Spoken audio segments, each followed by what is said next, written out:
In today's episode, the Fiat 850 Spider.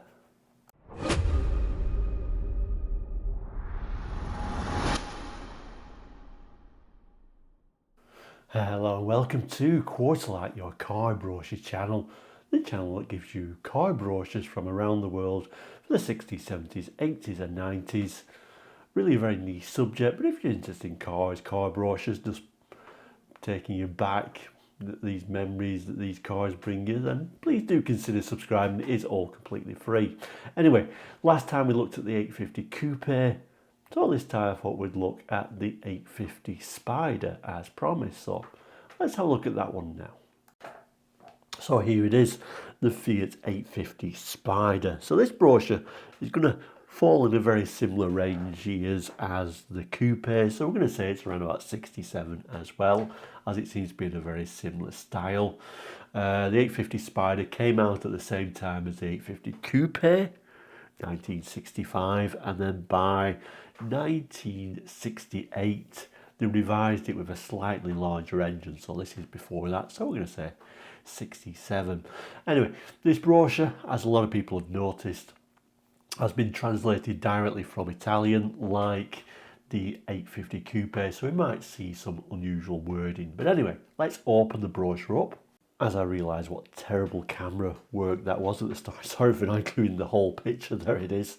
Quite simply saying Spider at the bottom. And yes, let's open the brochure up. Opens very simply like this. And let's just pull the camera back a bit. So here it is, and it's actually a very attractive little car, isn't it? It is very, very nice indeed. We'll come back to the images though. I think we'll start up here where it's got a little bit of a description and kind of like work our way around these lovely images. So it tells us Fiat 850 Spider, high performance open two-seater with a sporting temperament, lively acceleration, good pickup and high speed. Contemporary lines with marked aerodynamic characteristics, high quality finish.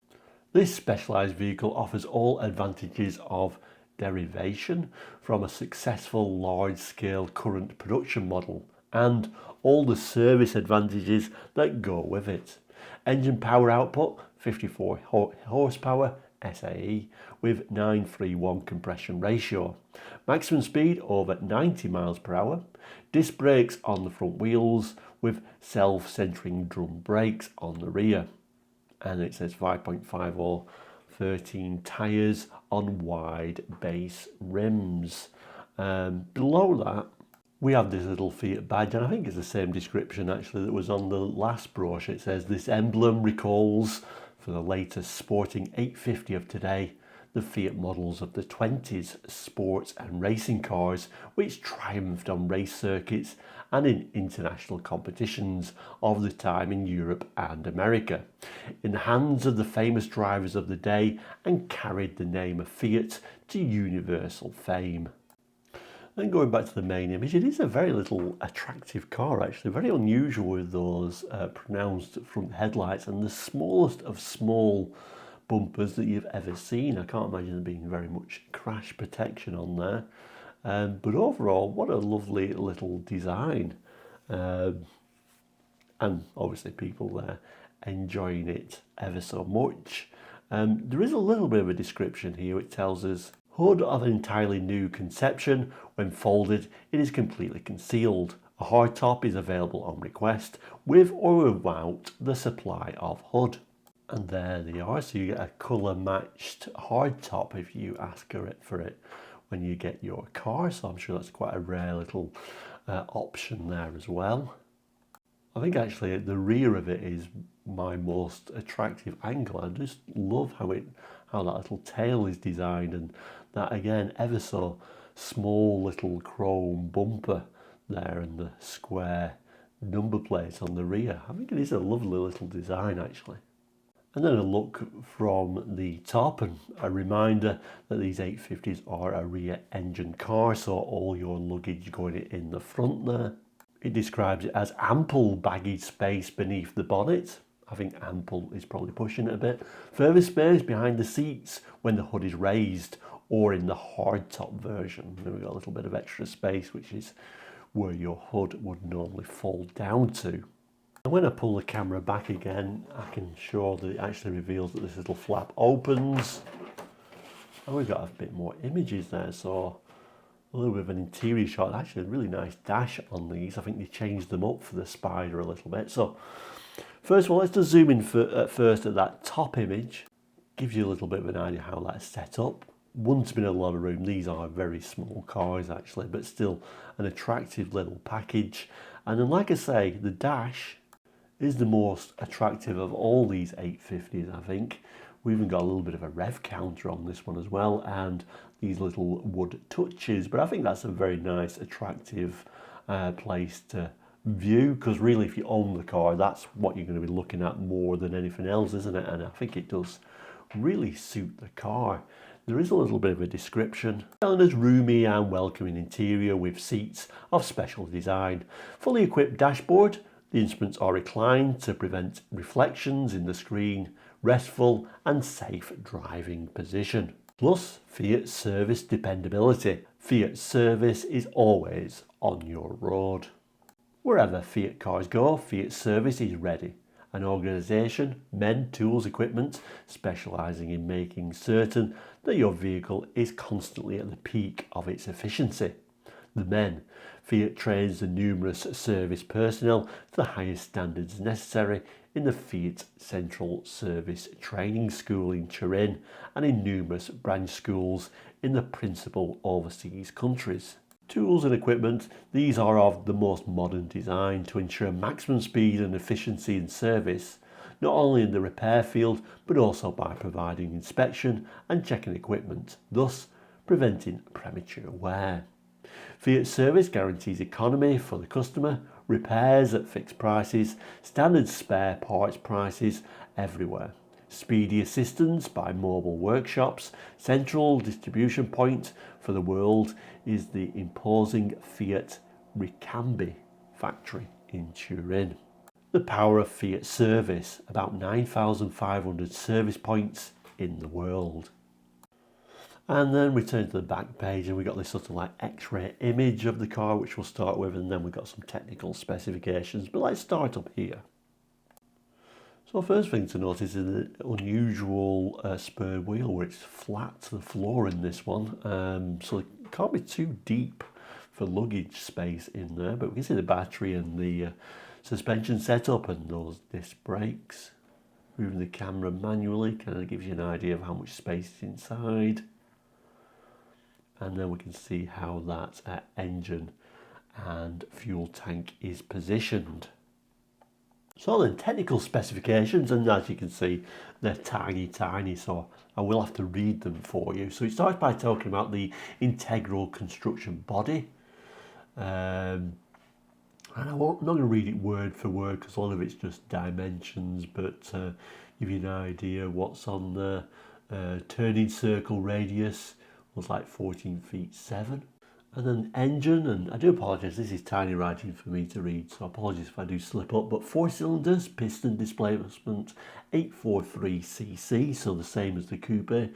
Compression ratio 9.3, bore and stroke 65 by 63.5 millimetre, output 54 horsepower SAE, and like I said, it did increase the size in 68.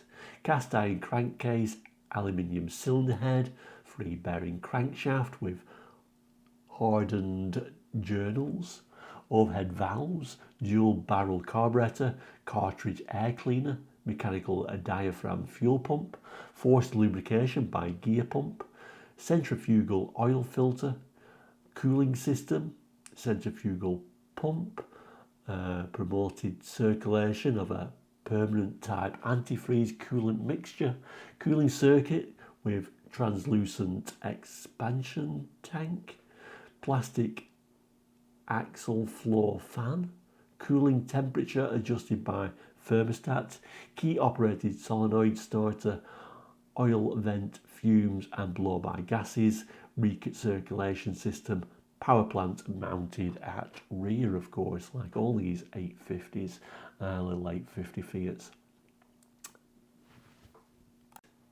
Clutch, single plate drive line to rear wheels by 2 swing, half axle shafts connected by runner slip joints at differential and flexible joints at rear. Differential and final drive units incorporated in transmission casing, ratio 8:39. Transmission, 4 speeds forward and reverse, or for all forward gears in constant mesh with Porsche type synchronizer rings.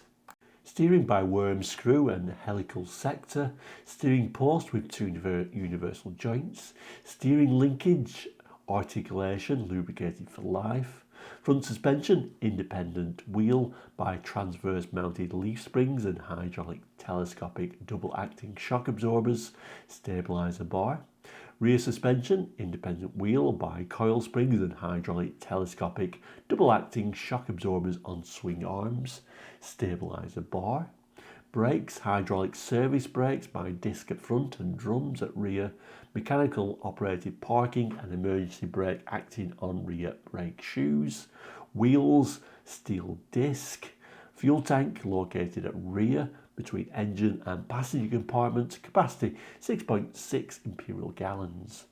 Ventilation and heating system provides also windshield demisting and defrosting, air intakes on bonnet, heater fan in air distribution system, heater, radiator and hot water recirculation from engine.